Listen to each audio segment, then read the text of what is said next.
बेबाक मुनसिफ में आप सभी का इस्तकबाल है। मैं हूं खुर्शीद रब्बानी। आज हम बात करेंगे मोदी के उस टारगेट पर जिसमें उन्होंने कहा है कि अब की बार 400 पार। मोदी का नारा है 400 पार का, मगर राहुल गांधी का जो है एक तरीके से वो आरक्षण वार उन्होंने कर दिया है। यानी मोदी का 400 पार और राहुल गांधी का आरक्षण वार, रिजर्वेशन वार।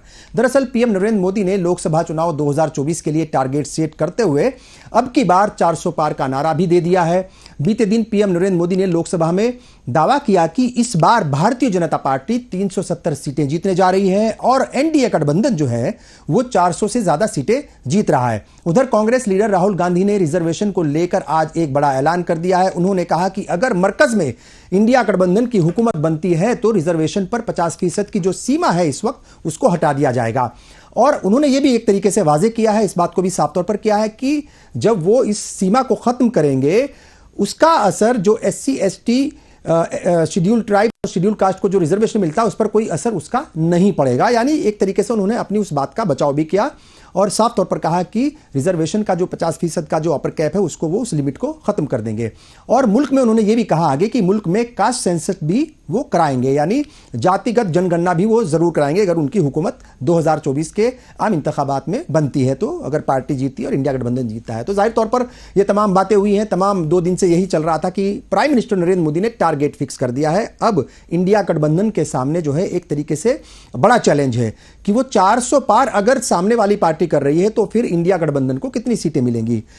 जाहिर तौर पर यह कहीं ना कहीं मुश्किल भी था और ऐसा माना जा रहा है, लोग कह रहे हैं कि जो आज एक पासा फेंका गया रिजर्वेशन का वो शायद उसी से कहीं ना कहीं मुतासिर है। बहरहाल बेबाक मुनसिफ में आज हम इसी पर बात करेंगे, मोदी का 400 पार और राहुल का आरक्षण वार। इस मुद्दे पर चर्चा करने के लिए कई खास मेहमान हमारे साथ जुड़ चुके हैं। हमारे साथ बिहार हुकूमत के साबिक वजीर और कांग्रेस के लीडर शकील-उज़्ज़मा अंसारी साहब, बीजेपी से खेमचंद जी हमारे साथ हैं, समाजवादी पार्टी से एसके दुबे साहब हमारे साथ जुड़ चुके हैं और आम आदमी पार्टी से इरफानुल्लाह खान साहब भी हमारे साथ जुड़ चुके हैं। तमाम मेहमानों का मैं इस्तकबाल करता हूं, स्वागत करता हूं। पहला सवाल खेमचंद जी आपके पास ही हम आते हैं पहला सवाल लेकर के, और सवाल वही है कि ये जो है एक तरीके से मैसेज दे दिया गया है प्राइम मिनिस्टर नरेंद्र मोदी की तरफ से जो वोटर्स हैं उन्हें, इस मुल्क की आवाम को, और कहीं ना कहीं प्रेशर में भी लाने की एक स्ट्रेटजी हो सकती है कि अब की बार 400 पार, तीसरी बार मोदी सरकार।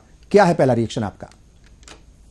नमस्कार जी। जनता जनार्दन को कोई प्रेशर में नहीं ला सकता। आदरणीय प्राइम मिनिस्टर मोदी जी किसी को प्रेशर में नहीं लाते। वो तो अपने आप को सेवक कहते हैं, चौकीदार कहते हैं, ट्रस्टी कहते हैं, तो वो तो सेवा कार्य कर रहे हैं। और आदरणीय प्राइम मिनिस्टर मोदी जी को जो फीडबैक मिला है, जो प्यार मिल रहा है, जो समर्थन मिल रहा है, उसके आधार पर उन्होंने कहा है कि हम 370 भारतीय जनता पार्टी लाएंगे और 400 पार हम एनडीए के तौर पे करेंगे। और वो लॉजिकल उन्होंने कहा है। जिस तरीके से हमारी योजनाओं का लाभ जन जन तक पहुंचा है, हर कोने तक पहुंचा है, भारत के हर क्षेत्र में पहुंचा है, हर समाज के अंग तक पहुंचा है, हर जाति, हर धर्म, हर क्षेत्र तक पहुंचा है, उसके आधार पे हम लोग कह रहे हैं। पिछली बार कई स्टेट्स में हमारी परफॉर्मेंस बहुत अच्छी नहीं थी, जैसे केरला है, तमिलनाडु है और या तेलंगाना है, जहाँ पे हम इम्प्रूव कर सकते हैं, आंध्रा है, वहां पे हम बहुत बेटर करने वाले हैं। और बंगाल में हम बहुत अच्छा करने वाले हैं। बंगाल में हम 18 सीटें आई थी, हमें उम्मीद है अब की बार हम कम से कम 30 के आसपास सीटें जीतेंगे।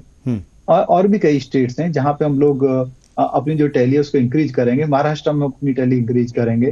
तो इसी आधार पे आदरणीय प्राइम मिनिस्टर मोदी जी ने कहा है कि भारतीय जनता पार्टी 370 पार करेगी। 370 जैसा एक जहर, एक कैंसर जो भारत के साथ था, उसको हमने हटाया और जम्मू कश्मीर को पूरी तरीके से अपने साथ इंटीग्रेट किया पूरी। और आज जम्मू कश्मीर प्रोग्रेस कर रहा है, आगे बढ़ रहा है, विकास के पथ पे है। और उसी तरीके से भारतीय जनता पार्टी 370 जीतेगी और एनडीए 400 जीतेगी। ये लॉजिकल है। और दूसरा, जिस तरीके से विपक्ष काम कर रहा है, नकारात्मक तरीके से काम कर रहा है, नेगेटिव तरीके से काम कर रहा है, लगातार वो ऐसे मुद्दों को उठा रहा है जो जनहित के मुद्दे नहीं है, जो फैब्रिकेटेड मुद्दे हैं, जो हवा के मुद्दे हैं। तो उस आधार पे भी आदरणीय प्राइम मिनिस्टर मोदी जी ने कहा है कि विपक्ष वाले ऐसे ही करते रहेंगे, इनका ह्रास होता रहेगा और नेक्स्ट टाइम से ऐसा आएगा कि ये दर्शक दीर्घा में बैठे होंगे। ये संसद में भी नहीं दिखाई देंगे। बिल्कुल ठीक है। शकील-उज़्ज़मा अंसारी साहब, जाहिर तौर पर अगर प्राइम मिनिस्टर एक नैरेटिव सेट कर रहे हैं, मैसेज दे रहे हैं और टारगेट जो है वो फिक्स कर रहे हैं 400 पार, 370 के अंदर, जैसे खेमचंद साहब ने भी क्लियर कर दिया, और वो उस बात से अंदाजा भी लगाया गया जब प्राइम मिनिस्टर कल जो है वो पार्लियामेंट में बोल रहे थे, जब उन्होंने कहा कि बीजेपी इस बार 370 सीटें जीतेगी और जो एनडीए है उनका पूरा, जो तमाम दलों से बन करके एनडीए है, वो 400 को पार करेगा, 400 सीटों से ज़्यादा जीतेगा। तो ऐसा बहरहाल बहुत सारे सवाल जो है उस वक्त उठे थे, बहुत सारी बातें हुई थी, मगर समझने वाले ये भी समझ गए थे और खेमचंद जी ने उस बात को क्लियर भी कर दिया कि 370 का मतलब वो आर्टिकल 370 से जोड़ करके और एक मैसेज देने की वो उन्होंने कोशिश की है। और वो जाहिर तौर पर जब कुछ बोलते हैं तो उसमें कहीं ना कहीं कोई पैगाम होता है। मेरा सवाल अभी है आपसे कि अगर एनडीए 400 पार है, 370 जो है बीजेपी जीत रही है, तो फिर इंडिया का क्या होगा? इंडिया जो है फिर वो खेल से अभी बाहर है, according to BJP, according to prime minister Narendra Modi. Khurshid भाई जी, चमचमाती धूप में हाँ आंख खोल के सपने देखने जी, कि किसी को रोक नहीं है। वो सपने देखें, 400 पार नहीं 800 पार का भी सपना देख सकते हैं, लेकिन ये सपना है। इसलिए कि 10 साल की मोदी सरकार, इक्तसादी हालात नीचे, 15 लाख किसी के पॉकेट में नहीं गए, किसानों की आमदनी दुगनी नहीं हुई और पूरा देश तो सिर्फ एक चीज है, वो कॉमनल एटमॉस्फेयर में ले जाने की कोशिश जी। उससे ये देश की जनता उनको 400 पार नहीं, उनको 24 पर रोकने का इरादा रखती है, 24 में 24 पे रोकने का इरादा रखती है। इसलिए हर पार्टी को अपना अधिकार है अपनी बात कहने का, उसमें हम कोई रोक नहीं करते हैं। लेकिन आपने जब इसको एनडीए से जोड़ा तो मैं ये सवाल का जरूर जवाब देना चाहता हूं कि आप 24 में इंडिया की सरकार जी जी भारत की पार्लियामेंट में इंडिया जो गठबंधन है उसके जो दल हैं उनकी मेजॉरिटी होगी और सरकार बनेगी और ये सरकार बीजेपी की सरकार धराशायी होगी। ठीक है।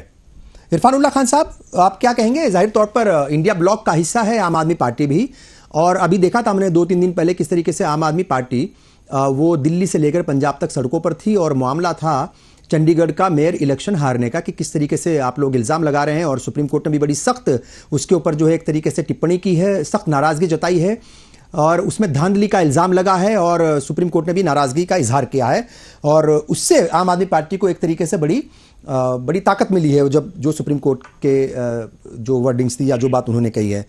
तो जाहिर तौर पर वो इल्ज़ाम भी लगा है बीजेपी पर कि ये तो वोट चोर पार्टी है और पीएम के ऊपर भी डायरेक्ट हमला बोला है। फिर ईडी के भी तमाम तरह के चला है, कल दिल्ली में हमने देखा है कि और आज सवेरे भी कई सारे लीडर्स पर और जो सीएम के जो पीएस हैं उनके यहाँ भी ईडी के छापे वगैरह पड़े। तो बहरहाल कुल मिलाकर के तमाम चीज़ें हुई हैं। आप एनडीए गठबंधन का हिस्सा है आम आदमी पार्टी, तो इसका मतलब ये है कि 400 पार अगर है तो आप लोगों के लिए कोई जगह नहीं है। तो कहाँ देखते हैं इस वक्त अपने आप को?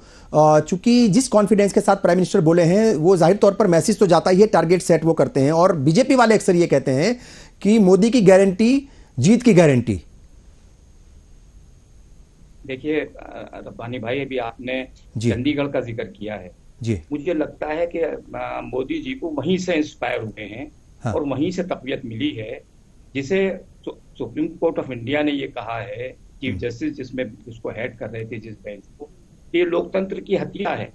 तो लोकतंत्र की हत्या करके 400 नहीं 500 पार भी किया जा सकता है। 400 तो बहुत कम कह दिया मोदी जी ने और तकल्लुफ किया इसमें। अगर जिस तरह मेयर का इलेक्शन हुआ है चंडीगढ़ के अंदर और जिस पर सुप्रीम कोर्ट ऑफ इंडिया का सख्त स्ट्रिक्चर आया है, ऑब्जर्वेशन आई है, तो मुझे लगता है वो 500 पार भी कह सकते हैं कुछ दिन के बाद। अभी तो 400 की बात कर रहे हैं। देखिए असल मामला ये है कि ये 2019 का इलेक्शन नहीं है, ये 2024 का इलेक्शन है। इस वक्त इंडिया गठबंधन बहुत मजबूत है, नेशनल लेवल पर मजबूत है, उसके पास एक एजेंडा है, उस एजेंडे पे वो काम कर रहा है और पब्लिक उसको पसंद कर रही है, उसको वेलकम कर रही है वो। तो मुझे लगता है कि मोदी जी अब बौखला गए हैं और वो इंडिया का नाम लेना नहीं चाहते। अपने मुल्क का नाम तो ले सकते हैं, वो इंडी कहने लगे, इंडिया गठबंधन को इंडी कह रहे हैं, तो घबराए हुए हैं, वो बौखलाए हुए हैं और वो चाहते हैं कि जैसे मेयर का इलेक्शन हुआ है चंडीगढ़ के अंदर, इसी तरह से हम कुछ ना कुछ करेंगे, कोई करिश्मा करेंगे, कुछ घालमेल करेंगे और दूसरी हत्या होगी सेकुलरिज्म की और लोकतंत्र की और संविधान की। तो लिहाजा ये तो देश को देखना है कि आया 2024 का इलेक्शन मेयर के इलेक्शन जैसा होगा जिसमें मोदी जी 400 पार कह रहे हैं, या फिर फेयर एंड फ्री इलेक्शन होगा जिसमें बाकायदा इलेक्शन होगा, आवाम की ताकत नजर आएगी। और मुझे पूरी उम्मीद है कि वो धराशायी हो जाएंगे जिस तरह से सुप्रीम कोर्ट ने अब कहा है। और आप देखिएगा ये इलेक्शन दोबारा होगा मेयर का और वहां पर इंडिया गठबंधन जीतेगा।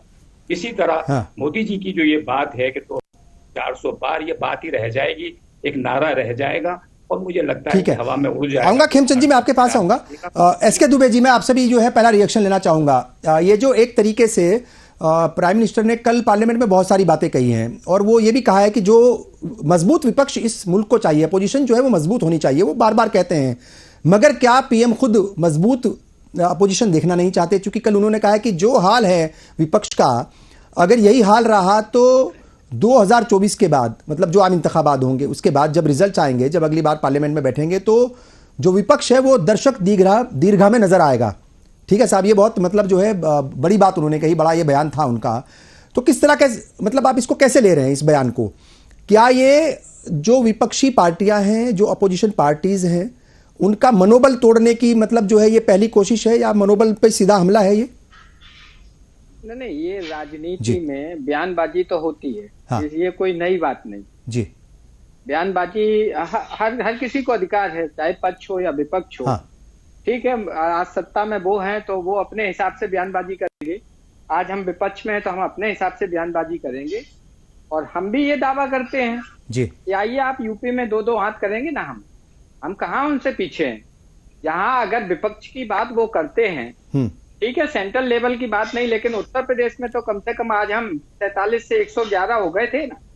इनकी बेईमानी के बावजूद भी हमने डबल फिगर क्रॉस किया है और आने वाले 2027 में तो हम सरकार बनाएंगे। हाँ, मगर 2019 के जो आम इंतखाबात थे उसमें तो एक तरीके से देखा जाए भाई, समाजवादी और बीएसपी की तो सीधी गठबंधन था, वहां पर कांग्रेस भी सपोर्ट में थी। ठीक है साहब, वहां तो आप डबल उसमें फिगर में नहीं पहुंचे थे, सिर्फ 5 सीटों तक सिमट गए थे। तो सवाल यही है कि 5 से जो है वो 10, 15, 20, 25, 30, 40 कहां तक आप पहुंच सकते हैं? मतलब ये तो बड़ा एक तरीके से चैलेंज है ना आपके सामने। नहीं देखिए, हाँ, हमारा जो मुद्दा है, हम लोगों के बीच जा रहे हैं, उनको सिर्फ एक बात पूछ रहे हैं जी, क्या सबको 15 लाख मिला? जैसे कि एक पहले जो प्रवक्ता थे उन्होंने बोला, क्या लोगों को नौकरी मिली? क्या लोगों का पलायन जो है गुजरात महाराष्ट्र में जाना जो था, पलायन क्या रुका? क्या लोगों को अच्छी सड़कें मिली? हाँ। क्या लोगों को अच्छा स्वास्थ्य सेवाएं मिली? तो ऐसे सारे मुद्दे जो हैं, निश्चित तौर पर हम उनको लेके जनता के बीच जा रहे हैं और हमारी जो पीडीए यात्रा निकल रही है उसमें ये सब मुद्दे शामिल हैं और लोगों से हम बातचीत कर रहे हैं, लोगों को बता रहे हैं कि अगर आपको ये नहीं ये 10 साल में दे पाए तो इसकी क्या गारंटी है कि अगले 5 साल में ये दे पाएंगे? यानी कि ये फेलियर साबित हुए। आपने मंदिर बनवा दिया, बहुत स्वागत है वो कदम, ठीक है, हम उसका स्वागत करते हैं, आपने मंदिर बनवाया, लेकिन वो मंदिर बना किसके आदेश पे? अदालत के आदेश पे। आपने उसको अधूरा उद्घाटन कर देते हो। मतलब इतिहास में ये कभी नहीं हुआ कि आधे अधूरे का उद्घाटन होना चाहिए और इसीलिए 4 शंकराचार्य वहां पर नहीं आए। आप विचार करिए कितना दुखद है कि जो धर्म के जो मेन पीठाधीश्वर होते हैं, हाँ, और वो किसी भी धर्म के, हाँ, देखिए साहब, हाँ ठीक है आपकी बात एसके दुबे जी, जाहिर तौर पर ये मसला जो है ये पूरा मजहबी है और धार्मिक है, मगर इसके सियासी पहलू भी हैं। 22 जनवरी को प्राण प्रतिष्ठा हो चुकी है, उसके बाद लोग जो है वहां तकरीबन हर रोज 3.5-4 लाख पहुंच रहे हैं लोग, जो फिगर आ रहा है। तो अब उसका मसला जो है वो तो आप निपटिएगा। जब लोकसभा के लिए आप जाएंगे ना, रैलियां करेंगे, लोगों के बीच जाएंगे, तो वो सवाल जवाब वहां पर होंगे, क्योंकि प्राइम मिनिस्टर उस मसले पर जरूर बोलेंगे कि आप लोगों को बोलेंगे। उन्होंने जो है निमंत्रण दिया था, बुलाने का दावतनामा भेजा था, कोई नहीं गया, जबकि आप खुद ही कह रहे हैं कि सुप्रीम कोर्ट के फैसले से वो मंदिर बना था। तो शायद जो है वो आपको जवाब बड़े भारी देने पड़ेंगे, सवाल बहुत भारी होने वाले हैं आपसे। खेमचंद जी, मैं आपके पास आ रहा हूं। कुछ आप पहले तो मैं वही जानना चाहूंगा, कुछ जो है रिएक्शन देना चाह रहे हैं किसी एक डिबेटर की आप जो है वो बात पर, क्या है वो आपका, उसके बाद फिर मैं सवाल पर आऊंगा जी। देखिए 3 मित्र हैं जो एंटी गवर्नमेंट अपनी बातें रख रहे हैं। हाँ। और वो सबसे पहले कह रहे हैं कि देखिए फ्री एंड फेयर चुनाव होगा नहीं होगा। 2014 में फ्री एंड फेयर चुनाव हुआ, पूरे विश्व ने माना। 2019 में फ्री एंड फेयर चुनाव हुआ, पूरे विश्व ने माना। आपको कहोगे कि 2014 में तो आपकी सरकार थी, इसीलिए फ्री एंड फेयर हुआ, ठीक है। 2019 में तो हमारी सरकार थी, फ्री एंड फेयर हुआ, सबने माना, कोई उंगली नहीं उठा पाया। जब कर्नाटक जीतते हैं तो फ्री एंड फेयर होता है, जब हिमाचल जीतते हैं फ्री एंड फेयर होता है, जब दिल्ली जीतते हैं फ्री एंड फेयर होता है, जब पंजाब जीतते हैं फ्री एंड फेयर होता है। लेकिन जैसे ही भारतीय जनता पार्टी का इनको लगता है कि अब माहौल है, भारतीय जनता पार्टी जीतने वाली है, तो इनको शक हो जाता है, तो इनको कहीं ना कहीं ऐसा लगता है कि हाँ अब कुछ गलत होने वाला है, गलत होगा, गलत हो सकता है। तो ये जो जीतने वाले का नहीं, ये हारने वाले का कॉन्फिडेंस होता है। जीतने वाले का कॉन्फिडेंस होता है कि चुनावी साल में चुनावी बजट नहीं दिया, बल्कि विकसित भारत का बजट दिया, जो कंटिन्यूटी में हमारी योजना है उनको सपोर्ट करेगा, कंटिन्यूटी में हमारे देश को आगे ले जाएगा, इंफ्रास्ट्रक्चर को मजबूत करेगा, हमारी महिलाओं को मजबूत करेगा, उनके सेल्फ हेल्प ग्रुप को मजबूत करेगा, और जो भविष्य की टेक्नोलॉजी हमें चाहिए उसको प्रोवाइड कराएगा। भविष्य के जो होम होने चाहिए हमारे सोलर एनर्जी के थ्रू एम्पावर्ड, उनको प्रोवाइड कराएगा। बिना इलेक्ट्रिसिटी बिल के हमारे घरों को चलाएगा, वो बजट दिया।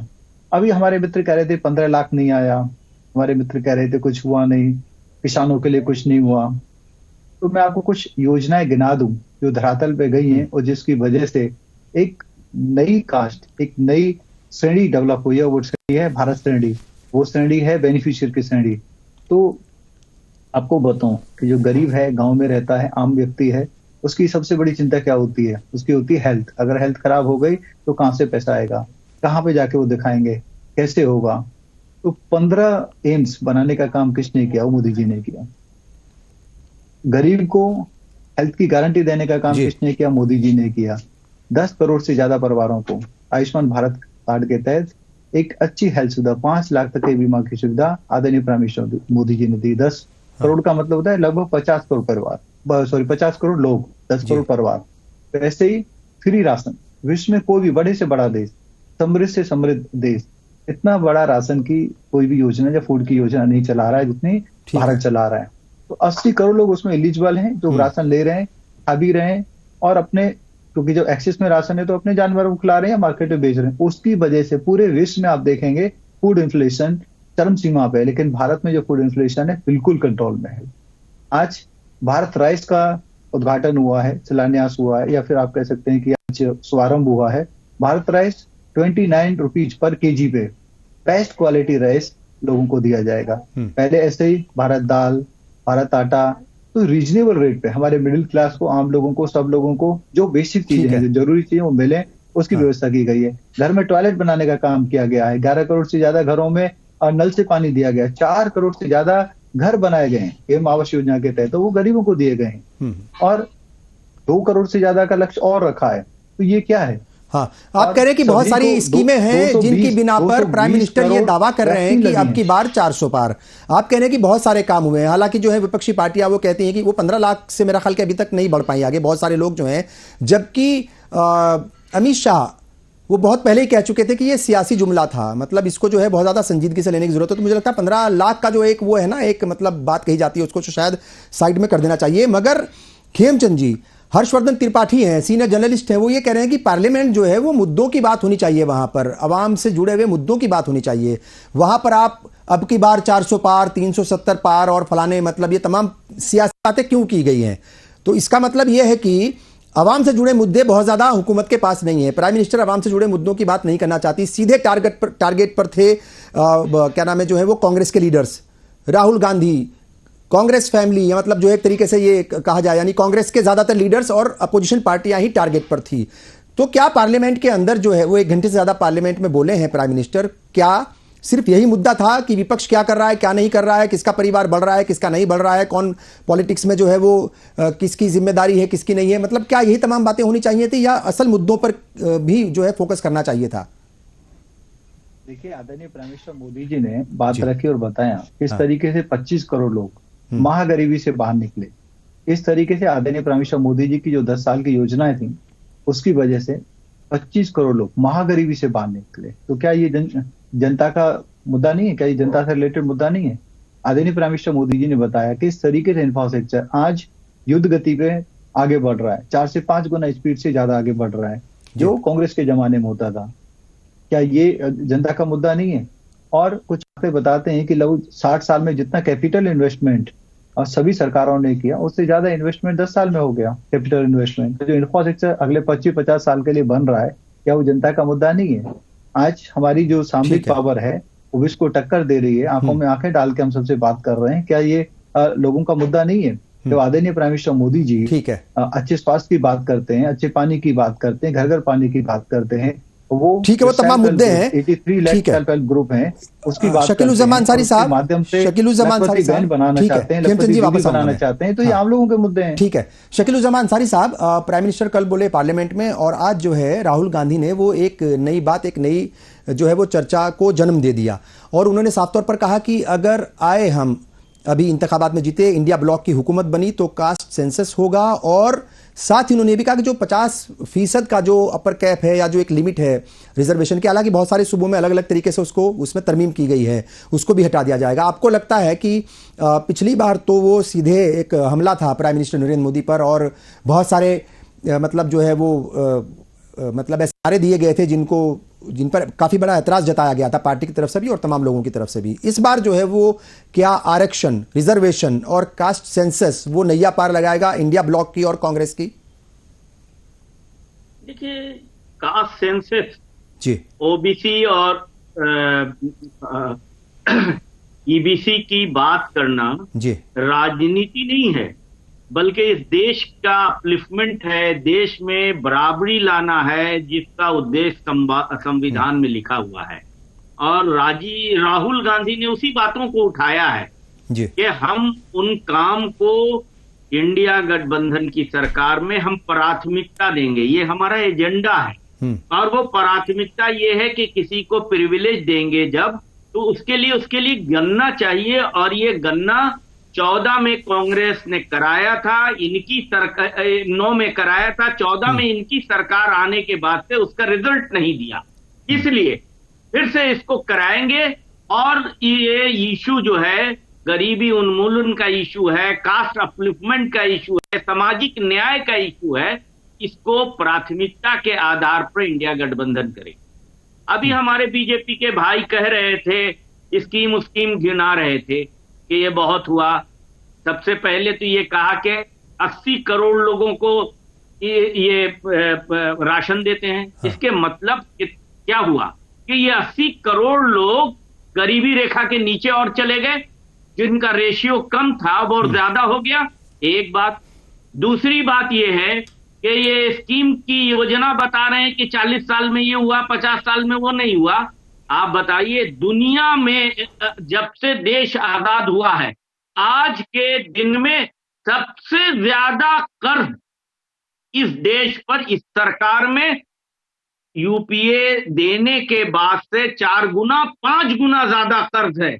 हर व्यक्ति इतना ज्यादा कर्ज के बोझ तले दब गया है कि देश की इकोनॉमिक कंडीशन के बारे में इनको बोलना मजाक से ज्यादा नहीं है। लोग याद कर रहे हैं, अभी हेल्थ की बात कर रहे थे, कोरोना के जमाने में रातों रात अपने विम में अपने प्रधानमंत्री जी ने जो लॉकडाउन कर दिया था, और 1000 किलोमीटर से ज्यादा कितने मजदूरों को, गरीबों को पैदल चलना पड़ा था, उनके पैर के छाले अभी से इलेक्शन में हिसाब लेने वाले हैं। वो पैर के छाले, क्या आपने उनके हेल्थ का इंतजाम नहीं किया? मगर सर, नहीं दिया। शकीलुज़्ज़मान अंसारी साहब, उसके फौरन बाद ही बिहार के भी इंतखाबात हुए थे, असेंबली इंतखाबात हुए थे, उसके फौरन बाद कई सारे सूबों में असेंबली इंतखाबात हुए थे, और 2022 में जो है वो उत्तर प्रदेश में हुआ था। और जब जो सबसे ज्यादा मुतासिर थे वो 2 सूबे बताए गए थे, कि एक तो बिहार, दूसरा उत्तर प्रदेश, और वहां के रिजल्ट क्या थे असेंबली में, वो भी आपके सामने, मेरा ख्याल कि उनको भी सामने रखना चाहिए। आप खुद कहते हैं, बीजेपी वाले खुद कहते हैं कि बिहार स्टेट का इलेक्शन अलग होता है और दिल्ली का इलेक्शन अलग होता है। तो ये तो दिल्ली का ही इशू है ना, ये नेशनल इशू है ना, जो आपने पैदल दौड़ाए थे, लोगों को पैर में छाले पड़वाए थे, और वो ये स्टेट इशू नहीं था। अब वो इशू आएगा और इनकी जो जबानी जमा खर्ची कर रहे हैं कि हेल्थ स्कीम में इतना क्या है, वो साफ पता लगेगा कि कोरोना में कितने लोगों, और वर्ल्ड बैंक का क्या कितना रेशियो है जो वर्ल्ड हेल्थ ऑर्गेनाइजेशन ने जारी किया और आपने क्या जारी किया। मैं ये नहीं कहता, मैं कहता हूं कि एंटी इनकम्बेंसी का, इनके गलत कामों का, और आपने अभी खुद कहा कि मोदी की गारंटी ऐसी ही है कि अमित शाह उसको जुमला कहते हैं। तो जितनी भी गारंटी आज दे रहे हैं, इनके अमित शाह के लफ्जों में वो जुमलों की गारंटी है, इसलिए देश की जनता सब समझ चुकी है। ठीक है इरफानुल्लाह साहब, अभी अगर हम बात करें वेस्ट बंगाल की और इंडिया ब्लॉक की बात हम करेंगे, जाहिर तौर पर आम आदमी पार्टी, उसको बताने की जरूरत नहीं, बार बार की बड़ी मजबूती के साथ इंडिया ब्लॉक के साथ खड़ी है और वो हर रोज इस बात को कहते भी हैं। हम बात करें बंगाल की, वेस्ट बंगाल में जो है वो ममता बनर्जी लगातार बहुत पहले से कह रही है कि भाई अगर आपको चाहिए तो 2 सीटें हम दे सकते हैं लड़ने के लिए, 2 से ज्यादा सीटें आपको हम नहीं देंगे, 40 पे वो खुद लड़ेगी। ठीक है साहब, और वो अभी जो लेटेस्ट बयान आए हैं ममता बनर्जी के, वो तो बहुत ही मतलब एक तरीके से इंडिया ब्लॉक के लिए भी और कांग्रेस के लिए भी मतलब बहुत ही मायूसकुन है, वो बहुत परेशान करने वाले हैं। वो ममता बनर्जी ने बीजेपी, सीपीआईएम और कांग्रेस को एक गठबंधन बता दिया, अलायंस बता दिया कि बीजेपी, कांग्रेस और सीपीआईएम ये सब एक ही हैं, इनसे लड़ना है। यानी कुल मिलाकर के ममता जो हैं वो वेस्ट बंगाल में पांव जमाने नहीं देना चाहती कांग्रेस को, तो फिर इंडिया ब्लॉक का वो हिस्सा एक तरीके से ना के बराबर ही है। अगर हम पार्लियामेंट इलेक्शन की बात करें अभी की, वेस्ट बंगाल में तो बिल्कुल भी उनको कोई, उनकी तरफ से कोई सपोर्ट नहीं है इंडिया ब्लॉक को। और बिहार की बात हम करें तो बिहार से जो है वो नीतीश कुमार छिटक करके चले ही गए हैं, और वो नीतीश कुमार वो थे जो सूत्रधार थे। जितनी भी अपोजिशन पार्टीज थी उनमें कांग्रेस को लाने वाले, इंडिया ब्लॉक को बनाने वाले एक तरीके से मतलब नींव का पत्थर थे वो, इतना मजबूत एक लीडर था, वो चला गया आपको छोड़ करके। उत्तर प्रदेश में ठीक है 11 सीटें जो है वो बात हुई है, अभी कह रहे हैं कि कुछ सीटों पर हो सकता है कि 2-4 सीटों पर और बात बन जाए, मगर अभी भी इंडिया ब्लॉक के अंदर जो है वो बहुत ज्यादा मतलब जो है वो टूट फूट नजर आ रही है। क्या लगता है आपको, ये जो इंडिया ब्लॉक का जो टूट फूट है या फिर कह लीजिए जो उसके अंदर बिखराव है, उसका नुकसान इंडिया ब्लॉक को भी होगा, कांग्रेस को भी होगा, दूसरी पार्टीज को भी होगा, और सीधा फायदा बीजेपी और एनडीए को पहुंचेगा? देखिए खुर्शीद भाई, जब एक गठबंधन होता है जी, तो उसमें गिव एंड टेक तो होता है। हाँ। वो यकीनी बात है कि वहां पर उनके कार्यकर्ता होते हैं, लोग होते हैं, पार्टी से जुड़े हुए लोग होते हैं, एक नया गठबंधन होता है, सीटों का बंटवारा होता है, उस वक्त थोड़ा बहुत ये सब चीजें तो होती हैं। अब देखिए बिहार के अंदर कितनी जल्दबाजी में उन्होंने वोट दिलाई नीतीश जी को, लेकिन आज तक वो ना अभी तक एक्सपेंशन हो पाया, ना वो वोट ऑफ कॉन्फिडेंस ले पाए। हाँ। और वहां रोजाना तरह तरह की बातें, जिन लोगों ने उन्हें सपोर्ट किया था उस वक्त और लिस्ट में उनका नाम था, उन एमएलएस का, उनके लीडर्स का, वो आज मना कर रहे हैं, वो तरह तरह के कंडीशंस लगा रहे हैं। तो देखिए ये एक नेचुरल है, इसमें कोई बहुत ज्यादा नहीं, लेकिन मुझे पूरी उम्मीद है, क्योंकि इस वक्त देश का सवाल है, लोकतंत्र को बचाने का सवाल है, संविधान को बचाने का सवाल है। जिस तरह सुप्रीम कोर्ट कह रहा है कि हत्या हो रही है लोकतंत्र की, तो मुझे लगता है कि ठीक है कि वहां ममता दीदी एक मजबूत लीडर हैं और मजबूत हैं वहां पर वो बहुत ज्यादा, लेकिन हाँ। वो भी देश के सामने मुझे लगता है कोई सवाल खड़ा नहीं करेंगी। हो सकता है कि आपस में पार्टियों के बीच में सवाल खड़े हो रहे हों, लेकिन जब देश की बात आएगी, इंडिया की जब बात आएगी, तो कोई सवाल नहीं रहेगा। आप देखिएगा बहुत ही यूनाइटेड फोर्स की तरह, जैसे जनता पार्टी किसी जमाने में यूनाइट हुई थी, उसी तरह ये इंडिया गठबंधन होगा। और अगर इससे डरे हुए नहीं होते मोदी जी, तो ये बिहार में क्यों होता, ये सब जो खेल हो रहा था, झारखंड के अंदर जो खेल हुआ वो क्यों हो, कैसे हो गया, किसने किया? तो मुझे लगता है वो कमजोरी उनकी दर्शा रही है। आप स्टेट वाइज अगर लेंगे तो इंडिया गठबंधन बहुत मजबूत है। हर स्टेट के अंदर वहां की लोकल पार्टियां जो इंडिया गठबंधन का हिस्सा हैं वो बहुत मजबूत हैं, चाहे वो साउथ हो, चाहे वो नॉर्थ हो, चाहे वो नॉर्थ ईस्ट हो। आप देखिएगा मंजरनामा बदलने जा रहा है बिल्कुल। अगर वो मंजरनामा नहीं बदलने जा रहा होता तो उनका डर जो यूसीसी अभी लेकर आए हैं वो उत्तराखंड के अंदर, क्या जरूरत थी इलेक्शन से पहले? जिसे नेशनल लॉ कमीशन ये कह रहा है कि इसको फिजिबल नहीं है, प्रैक्टिकल नहीं है, तो एक स्टेट में लाना सिर्फ इसलिए लाना है क्योंकि उन्हें इलेक्शन को कम्युनलाइज करना है। दफा 370 का नाम लेना, 370 सीटें नहीं बल्कि दफा 370 का इलेक्शन होगा। देखिएगा आप मोदी की तरफ से 370 सीटों का नहीं कहेंगे, वो कहेंगे हमने सवा जब 370 को खत्म किया है। तो ये बताइए, ये सब चीजें दर्शाती हैं और बताती हैं एसके दुबे जी, कमजोरी है। हाँ। इंडिया बहुत मजबूत है, गठबंधन बहुत मजबूत है। आप ये देखिएगा, जब वक्त आएगा तो सब एक जबान होंगे, सब एक ही एजेंडे पे काम करेंगे। इस वक्त देश के अंदर एक एजेंडा सेट हो गया है। ठीक है। एसके दुबे जी, हम देख रहे हैं कि पीडीए जो है वो चल रहा है जाहिर तौर पर समाजवादी पार्टी की तरफ से, और समाजवादी पार्टी के बारे में ये जरूर कहा जा रहा है उत्तर प्रदेश में, खासतौर से अखिलेश जी के बारे में, कि भाई वो बहुत मैच्योरिटी के साथ इस गठबंधन को आगे ले जाने में एक तरीके से अपना रोल अदा कर रहे हैं। हालांकि जब 5 सूबों के असेंबली इलेक्शन हो रहे थे, और खासतौर से मध्य प्रदेश में जब जिस तरीके से जो वो खटास पैदा हुई थी उसको फिर कम किया गया, आहिस्ता आहिस्ता चीज़ें जो है वो पॉजिटिव वे में आगे बढ़ रही हैं। आरएलडी के साथ भी समझौता हो गया, उधर कांग्रेस को भी ऑफर कर दिया, फिर उसके बाद पीडीए यात्रा वो लगातार निकल रही है, और जो बयान है वो बहुत पॉजिटिव हैं अखिलेश यादव की तरफ से इंडिया ब्लॉक के लिए, तमाम कांग्रेस लीडर्स के लिए और दूसरे लोगों के लिए। मगर जैसे मैंने जिक्र किया था ममता बनर्जी का, और जिक्र मैंने किया कि भाई कैसे जो है नीतीश कुमार भी छिटक गए, तो जाहिर तौर पर नीतीश कुमार अगर गए हैं, और बिहार को ऐसा माना जाता है कि नीतीश कुमार चूंकि वो ओबीसी वर्ग से आते हैं और उनका बड़ा असर होता अगर वो रहते। आपको लगता है कि इन बयानात का भी असर इंडिया ब्लॉक की जो एक तरीके से मतलब जो मजबूती है उस पर असर पड़ता है? और अभी हमने देखा कि कल महाराष्ट्र से भी एक तरीके से कई सारे बयानात आए, और उद्धव ठाकरे कह रहे थे नरेंद्र मोदी जी के लिए कि साहब हमने आपको नहीं छोड़ा, आप हमें छोड़ करके चले गए, हमारे दिल में अभी भी आपकी मोहब्बत भी है, इज्जत भी है, हम आपके करीबी हैं। उसके भी बहुत सारे मायने निकाले गए। हालांकि आज सामना के अंदर जो लेख छपा उसमें तलखी नजर आई, उसमें फिर वो पुराने उस पर रवैये पे नजर आए। मेरा वही सवाल है आपसे कि ये जितने भी ये अलग अलग बयान आते हैं अलग अलग लीडर्स के, वो जो पार्टियां हैं एक दल एकजुट होने का जो दावा करती हैं उस पर कहीं असर पड़ता है, और उसका फायदा सीधे तौर पर, वापस मैं वही पूछूंगा, सामने वालों को होता है, एनडीए को या फिर बीजेपी को? नहीं, देखिए कभी कभी ऐसा हो जाता है कि चुनाव से पहले गठबंधन की कोशिश होती है, लेकिन गठबंधन सीटों के कारण नहीं हो पाता है जी। लेकिन जब चुनाव होता है और स्पष्ट बहुमत किसी एक पार्टी को नहीं मिलता है, तो निश्चित तौर पर जो कॉमन मिनिमम प्रोग्राम बनाया जाता है उस पर सब पार्टियां सहमत होकर फिर अपना दावा पेश करती हैं, और जिसको सत्ता में बेदखल करना उसको बेदखल करके सत्ता हासिल की जाती है। आपने बात की पीडीए की जी, तो निश्चित तौर पर उत्तर प्रदेश में इस समय हमारी यात्राएं निकल रही हैं, और माननीय मेरे जो राष्ट्रीय अध्यक्ष जी हैं वो समय समय पर पीडीए यात्रा को समय भी दे रहे हैं, लेकिन चूंकि अभी समय चुनाव का है इसलिए थोड़ा समय कम दे पा रहे हैं, लेकिन उनकी भरपूर कोशिश है कि वो पूरे उत्तर प्रदेश में पीडीए की यात्रा में ज्यादा से ज्यादा समय दें। अभी जो बात हम कह रहे थे वो कहीं ना कहीं जो कांग्रेस पार्टी है उसको भी समझ में आने लगा, और उसी पैटर्न पर कांग्रेस भी अब काम करने की ओर अग्रसर है।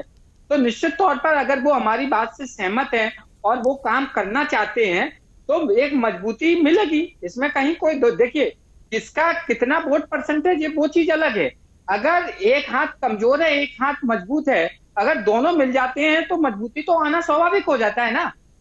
तो सेम प्रोसीजर ये है, लेकिन उत्तर प्रदेश की अगर हम बात करें तो हम निश्चित तौर पर कह सकते हैं कि अगर 2-4 सीट का भी अगर वेरिएशन आएगा, इधर उधर होगा, तो हमारे राष्ट्रीय अध्यक्ष जी ने पहले ही कह दिया है कि हम उसमें हिचकेंगे नहीं, और हमारे जो भी सम्मानित साथी हैं जो गठबंधन में शामिल हैं इस समय वर्तमान में, उन्हें अपनी तरफ से हमें रूठने का मौका नहीं देंगे।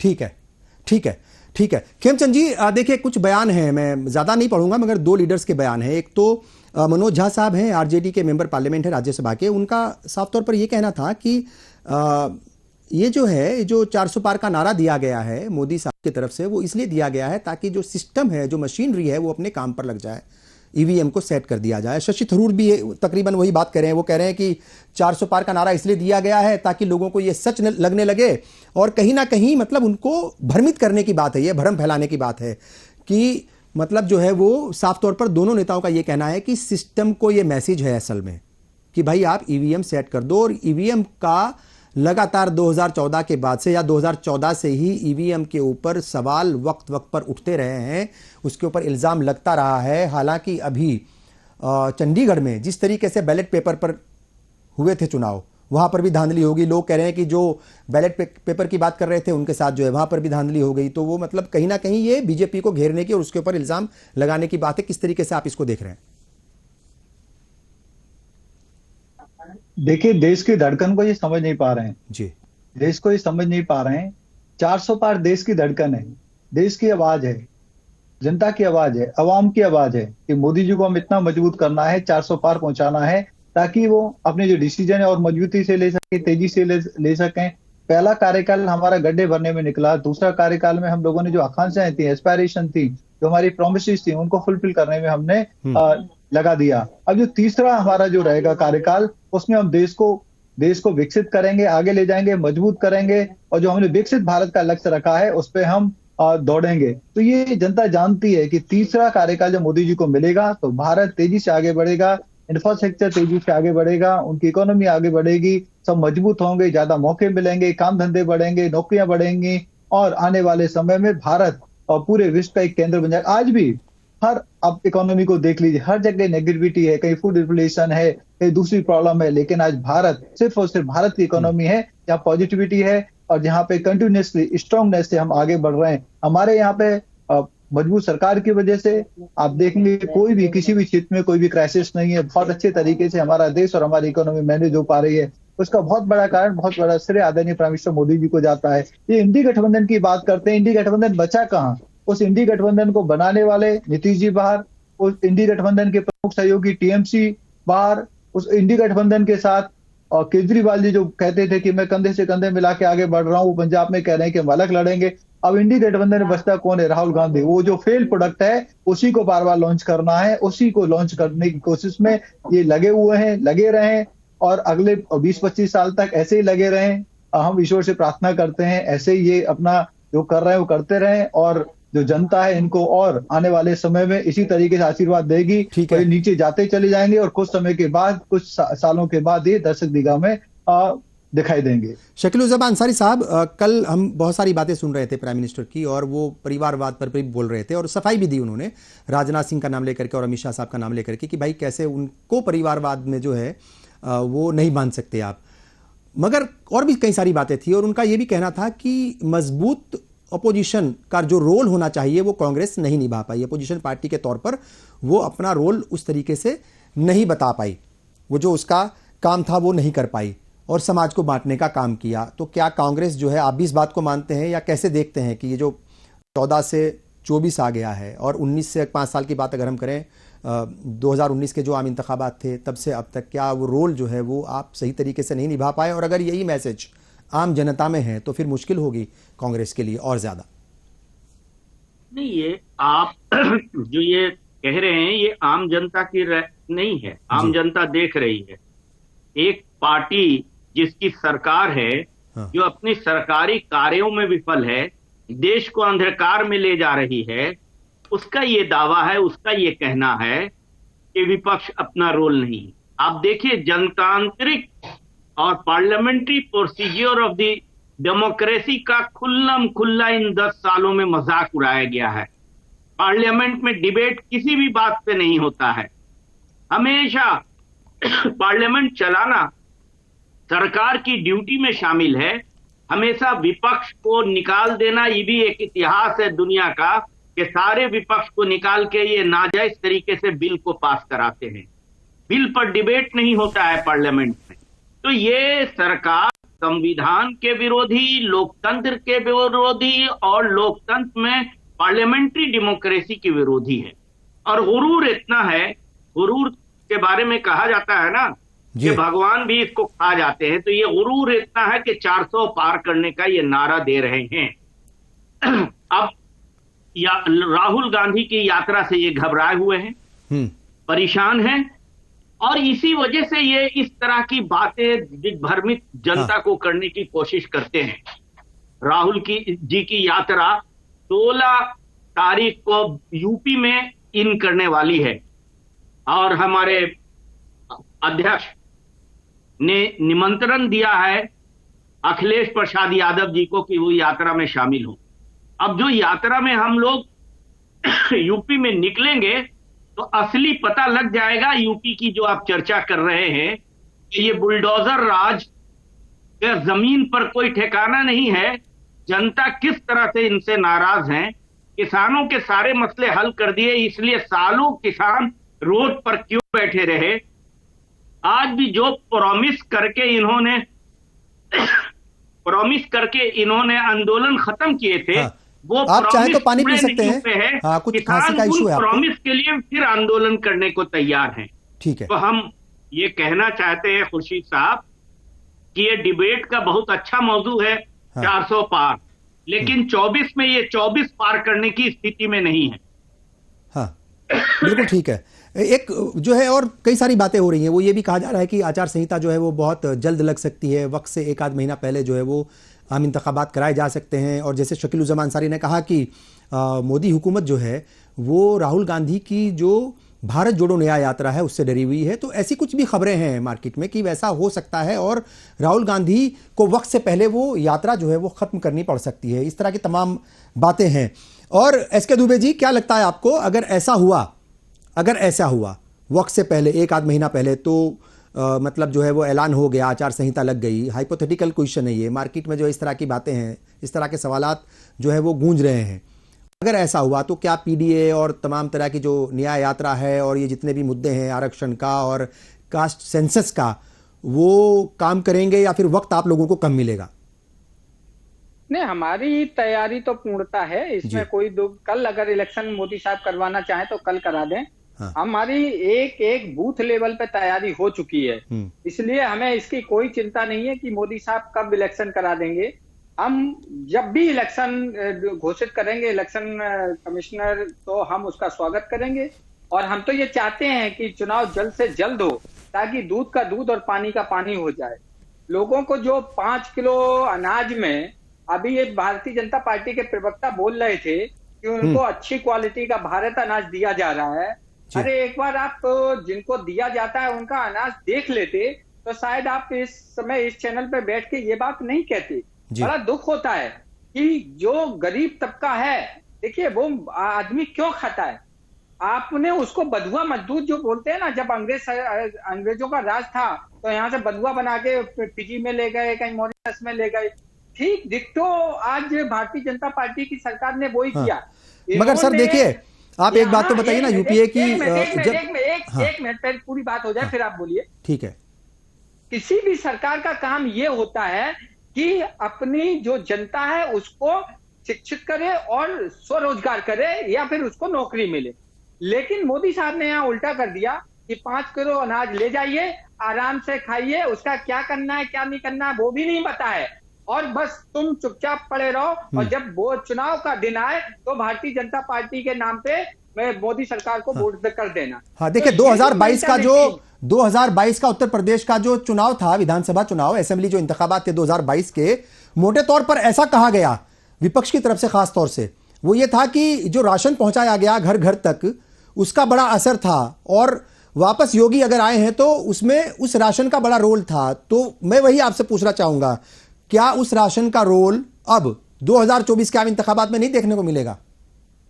मुझे जहां तक मैं जब पब्लिक के बीच जाता हूं जी, तो निश्चित तौर पर एक आक्रोश है। अब वो आक्रोश सरकार के खिलाफ जाता है कि नहीं वोटिंग के दिन, वो देखने वाला होगा। देखिए आज वोटर भी बहुत होशियार हो गया है।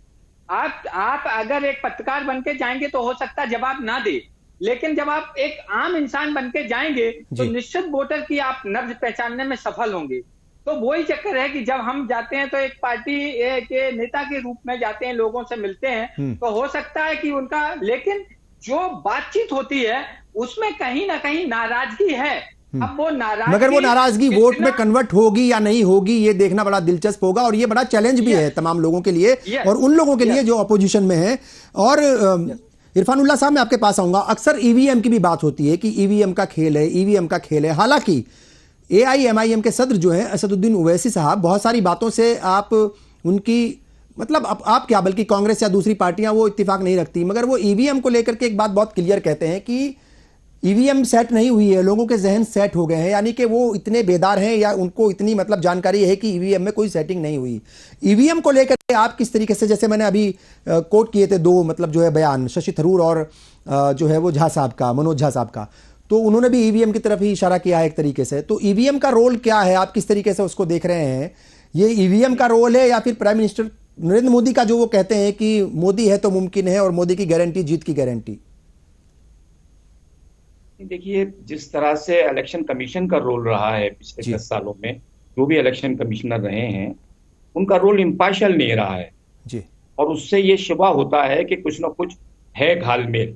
वो फेयर एंड फ्री इलेक्शन नहीं करना चाहते या नहीं कर रहे हैं। तो मुझे लगता है ईवीएम का बहुत बड़ा रोल है उसमें। और जितने एक्सपर्ट्स हैं उनकी अब तक जितनी ओपिनियन आई है वो यही है कि ये टेम्पर की जा सकती, अगर हैक नहीं की जा सकती तो टेम्पर की जा सकती है। उसका कोई जवाब इलेक्शन कमीशन ने अभी तक नहीं दिया है। अभी कुछ दिन पहले बहुत एक्सपर्ट्स की रिपोर्ट्स आई हैं और बहुत बड़े पैमाने पर वकीला ने और दूसरे लोगों ने मुजाहरे किए हैं। तो मुझे लगता है कि इलेक्शन कराने से पहले इलेक्शन कमीशन को ईवीएम पर फैसला लेना चाहिए। और जहां तक बात यह है कि बहुत जल्दी इलेक्शन करा देंगे मोदी जी, मुझे नहीं लगता। अच्छा, वक्त पे इलेक्शन होंगे क्योंकि मोदी जी डरे हुए हैं। जिस तरह से बिहार में हुआ, झारखंड में करने की कोशिश की गई, वरना लोगों का तो ख्याल था कि 22 के फौरन बाद आप कह रहे हैं, अगर आपके मुताबिक है ना इरफानुल्लाह साहब, इसका मतलब यह है कि आपकी तरफ आपका यह इशारा है कहीं ना कहीं कि अभी मोदी साहब या फिर बीजेपी, उसका आला कमान जो है, मतलब बीजेपी के जो बड़े लीडर्स हैं, वो अभी कुछ और लोगों को अपने साथ लाने की कोशिश करेंगे, आप ये कह रहे हैं सीधे तौर पर? तोड़ कर रहे हैं। देखिए, जिस तरह से वो आम आदमी पार्टी को कमजोर करना चाहते हैं, उसकी लीडरशिप को, और जेल में डाल देना चाहते हैं, हाँ। और तरह तरह के हथकंडे इस्तेमाल कर रहे हैं, उससे मुझे लगता है कि अभी उनकी तैयारी पूरी नहीं है। उनकी जो कम्युनल एजेंडा था, देखिए एक इलेक्शन एक एजेंडे पे होता है, ये नेशनल इलेक्शन है जी। अब ना वो 5 किलो पे होगा ना कम्युनल एजेंडे पे होगा। ये इलेक्शन आवाम के जो एजेंडे हैं, जो इश्यूज हैं, जो बेसिक इश्यूज हैं, रोजी के, रोटी के, कपड़ा और मकान के, मुझे लगता है कि कोई इश्यूज इस पर हावी हो रहे हैं और वो मंजर नजर आ रहा है पूरे देश के अंदर। मोदी जी भाप रहे हैं उसे, उनकी सारी एजेंसी उनके पास खेमचंद जी, हाँ खेमचंद जी, चूंकि आखिरी सवाल ये है मेरा आपसे जी, ठीक है खेमचंद जी, देखिए मोटी मोटी बातें जो है वो हो गई हैं और कहीं ना कहीं एक बात ये भी सामने आई है, जैसे मैंने कहा था कि हो सकता है कि एक आध महीना पहले जो है वो मतलब जो वक्त है उससे एक महीना पहले इलेक्शन हो जाए, मगर इरफानुल्लाह साहब उसको नकार रहे हैं। वो कह रहे हैं कि नहीं, ऐसा नहीं है, क्योंकि अभी तैयारी पूरी नहीं है प्राइम मिनिस्टर नरेंद्र मोदी की। अगर तैयारी होती तो वो बिहार से उन्हें नीतीश कुमार को तोड़ने की जरूरत नहीं पड़ती। अगर तैयारी होती इनके मुताबिक तो झारखंड में जो कुछ हुआ वो नहीं होता। अगर तैयारी होती तो आम आदमी पार्टी को जो परेशान किया जा रहा है, उनके लीडर्स को हर रोज, चूंकि आम आदमी पार्टी लगातार इल्जाम लगा रही है कि उनके ऊपर दबाव है। 2 दिन पहले खुद जो चीफ मिनिस्टर हैं अरविंद केजरीवाल, उन्होंने कहा था कि मुझे भी ये मैसेज था कि बीजेपी में शामिल हो जाओ, बीजेपी के साथ आ जाओ। तो इसका मतलब क्या ये माना जाए कि बीजेपी पूरी तरीके से अभी तैयार नहीं है? अभी वो तैयारी उस लेवल की नहीं है, सिर्फ नारेबाजी तो हो रही है, टारगेट तो सेट किया जा रहा है, मगर धरातल पर वो तैयारी नहीं है जो होनी चाहिए।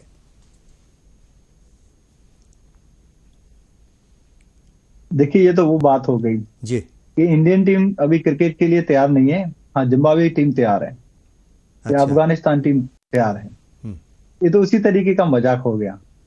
लगातार भारतीय जनता पार्टी जीत रही है, भारतीय जनता पार्टी लोगों के बीच में, भारतीय जनता पार्टी विकसित भारत यात्रा के माध्यम से हर गांव में गई, हर शहर में जा रही है, हर टाउन में जा रही है, हर व्यक्ति तक पहुंच रही है। वो तैयार नहीं है, ये तैयार है। जो भानुमती का कुनबा तो जोड़ लिया, लेकिन वो सारा का सारा कुनबा अलग अलग दिशाओं में दौड़ रहा है, अलग अलग बातें कर रहा है। दूसरा, जो करप्ट हैं, भ्रष्टाचारी हैं, उनके खिलाफ यदि कार्रवाई हो रही है तो परेशान करने वाली बात कर रहे हैं। अरे दिल्ली में शराब का घोटाला हुआ है, कांग्रेस ने भी बोला था, हमने तो बोला ही, हमने तो उसकी पोल खोली। तो क्या उन भ्रष्टाचारियों को छोड़ दें? हजारों करोड़ रुपए जो दिल्ली वालों का नुकसान हुआ, क्या उनको छोड़ दें? अब पानी में, जल बोर्ड में घोटाला हुआ है, कमरे बनाने में घोटाला हुआ है, डीटीसी बसों में घोटाला हुआ है। कोई भी डिपार्टमेंट दिल्ली का ऐसा नहीं है जहां पे घोटाला ना हुआ हो। हेल्थ में घोटाला हुआ है, हॉस्पिटल में घोटाला हुआ है, इनके मोहल्ला क्लिनिक में घोटाला हुआ है। वहां पे फेक पेशेंट्स, आप ये बताइए 550 के आसपास पेशेंट कैसे देख लेंगे? 4 घंटे ये खोलते हैं। एक डॉक्टर होता है, एक इनके पास, तो जो टेस्ट भी ये कराते हैं, आउटसोर्स कराते हैं, उसमें भी घोटाला। कोई भी डिपार्टमेंट ऐसा नहीं छोड़ा जहां पे घोटाले। और तो और जो सीएम का आवास बनता है उसमें भी इन्होंने घोटाला किया है। तो घोटालेबाजों पे तो कार्रवाई होगी, गरीबों की पाई का हिसाब होगा, पाई का उपयोग लोगों की भलाई में होगा। जो भ्रष्टाचारियों ने भ्रष्टाचार किया है उसकी तो रिकवरी जरूर होगी, चाहे आप उसको जो भी कहना चाहें कहें। ठीक है शकीलुज़्ज़मान अंसारी, चूंकि वक्त की कमी है, शकीलुज़्ज़मान अंसारी साहब देखिए उन्होंने तो टारगेट सेट कर दिया है, क्या लगता है आपको, क्या बताना चाहेंगे, कितनी सीटें जो है वो आप मतलब उम्मीद है आपको कि इंडिया ब्लॉक आ पाएगी?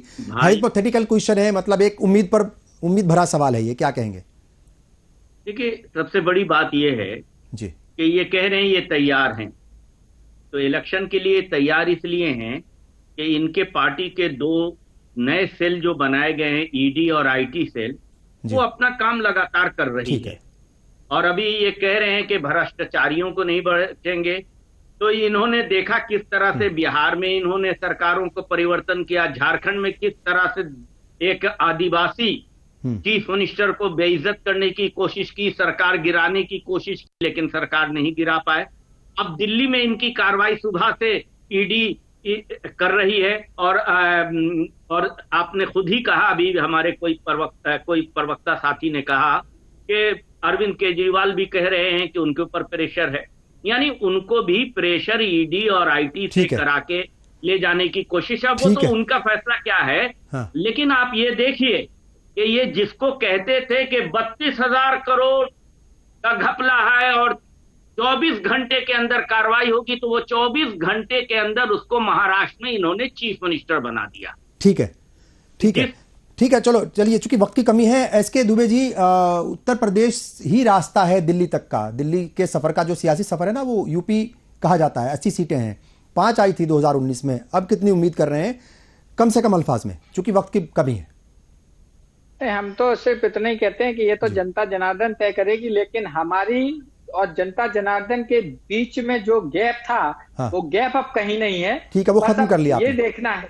ठीक है, अब यही देखना है कि जब वोटिंग होगा तब कहां पे क्या आएगा, ये तो वक्त बताएगा। चलिए बहुत बहुत शुक्रिया तमाम मेहमानों का, शकीलुज़्ज़मान अंसारी साहब आपका, खेमचंद साहब आपका, इरफानुल्लाह साहब, एसके दुबे साहब, आप तमाम का शुक्रिया। जाहिर तौर पर ये मुल्क जो है वो इंतखाबी मोड पर है, यानी इलेक्शन मोड पर आ गया है। अब दावे भी होंगे, वादे भी होंगे, सियासत भी होगी, नारे भी नए नए आएंगे, और इन नारों का, इन दावों का, इन वादों का जनता पर क्या असर पड़ेगा, मई महीने में ही उसका जवाब मिल पाएगा। आपने प्रोग्राम देखा, बहुत बहुत शुक्रिया। कल फिर हाजिर होंगे, मुझे और पूरी टीम को दीजिए इजाजत। आदाब।